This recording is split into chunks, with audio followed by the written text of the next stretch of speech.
അസ്സലാമു അലൈക്കും വറഹ്മത്തുള്ളാഹി വബറകാതുഹു.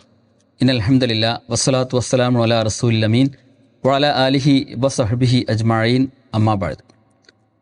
നാം എല്ലാം തന്നെ ജീവിത മാർഗത്തിൽ ഓരോ ദിവസവും ഇറങ്ങിത്തിരിച്ചുകൊണ്ട് മുന്നോട്ട് പോകുന്നവരാണല്ലോ. അന്നന്നത്തെ ചെലവിന് വേണ്ടി, നമ്മുടെ മക്കളെ പോറ്റുന്നതിനും അതുപോലെ തന്നെ കുടുംബത്തിന് നല്ല പരിരക്ഷ നൽകുന്നതിന് വേണ്ടി കഠിനാധ്വാനം ചെയ്യുന്നവരാണ് നമ്മളൊക്കെ തന്നെ. അതിൽ വലിയ പുണ്യവുമുണ്ട്. ജീവിത മാർഗത്തിൽ വളരെ നേരത്തെ പുറപ്പെടുന്നതിൽ പ്രത്യേകമായ അനുഗ്രഹമുണ്ട് എന്ന് അള്ളാഹുവിൻ്റെ റസൂൽ സല്ലല്ലാഹു അലൈഹി വസല്ലം പഠിപ്പിച്ച സംഗതിയാണ്. അങ്ങനെ പുറപ്പെടുന്നവർക്ക് വേണ്ടി അള്ളാഹുവിൻ്റെ പ്രവാചകൻ സല്ലല്ലാഹു അലൈഹി വസല്ലം പ്രാർത്ഥിക്കുകയും ചെയ്തിട്ടുണ്ട്. അതുകൊണ്ട് തന്നെ നമ്മൾ മനസ്സിലാക്കേണ്ടത്, ഹലാലായ ഏത് ജോലിയും ചെയ്തുകൊണ്ട് ജീവിക്കുക എന്നുള്ളത് വളരെയേറെ ശ്രേഷ്ഠകരമായ സംഗതിയാണ്. പ്രവാചകന്മാരുടെ ചരിത്രം പരിശോധിക്കുമ്പോൾ അവരെല്ലാം തന്നെ വിശുദ്ധ മതത്തിൻ്റെ അടിസ്ഥാന ആദർശമായ തൗഹീദ് പ്രബോധനം ചെയ്തുകൊണ്ട് മുന്നോട്ട് പോയി. സമൂഹത്തിൽ ധാർമ്മികത കൽപ്പിച്ചു, അധാർമികത വിരോധിച്ചുകൊണ്ട് മുന്നോട്ട് പോയി. ആ ഘട്ടങ്ങളിലെല്ലാം കഠിനാധ്വാനം ചെയ്തുകൊണ്ട് ജീവിച്ചവരായിരുന്നു എന്നും നമുക്ക് കാണാൻ സാധിക്കും.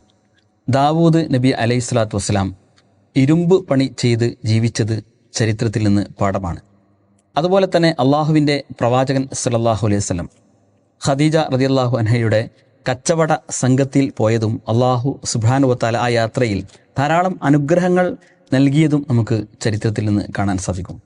അതുപോലെ തന്നെ പ്രവാചകൻ സല്ലല്ലാഹു അലൈഹി വസല്ലം ആടിനെ മേച്ചിരുന്നു. മറ്റ് അമ്പിയാക്കളും ആ രൂപത്തിൽ മുന്നോട്ട് പോയിരുന്നു. ഇതെല്ലാം നമുക്ക് നൽകുന്ന പാഠം, നമ്മൾ അധ്വാനിച്ചുകൊണ്ട് ജീവിക്കാൻ പരിശ്രമിക്കണം എന്നുള്ളതാണ്. ഈ ഒരു പ്രഭാത സമയത്ത് തന്നെ നമ്മിൽ ഭൂരിപക്ഷം ആളുകളും ആ ഒരു വീതിയിൽ മുന്നോട്ട് പോയിക്കൊണ്ടിരിക്കുകയാണല്ലോ.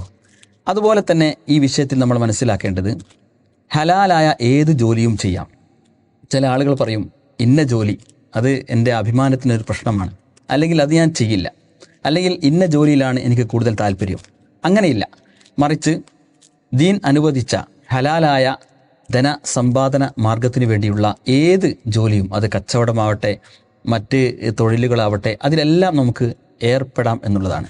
അതുപോലെ തന്നെ ഈ അധ്വാനവുമായി ജോലിയുമായി ബന്ധപ്പെട്ട് നമ്മൾ മനസ്സിലാക്കേണ്ട മറ്റൊരു സംഗതി, അതിരാവിലെ മുതൽ ഏറെ കഠിനാധ്വാനം ചെയ്യുന്ന ഒരു ജോലിക്കാരനെ സംബന്ധിച്ചിടത്തോളം അവൻ്റെ ശരീരത്തിൽ നിന്നും വിയർപ്പിൻ്റെ കണങ്ങൾ വറ്റുന്നതിന് മുമ്പായിക്കൊണ്ട് പ്രതിഫലം നൽകണം എന്നുള്ളതുമാണ്.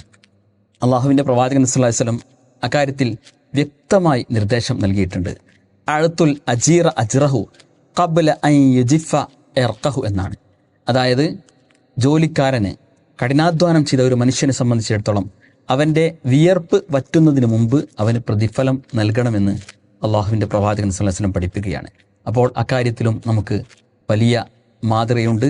അധ്വാനിച്ച് പരിശ്രമിച്ച് ജീവിച്ച് മുന്നോട്ട് പോകാൻ അല്ലാഹു സുബ്ഹാനഹു വ തആല നമുക്കെല്ലാം തന്നെ തൗഫീഖ് പ്രദാനം ചെയ്യുമാറാകട്ടെ.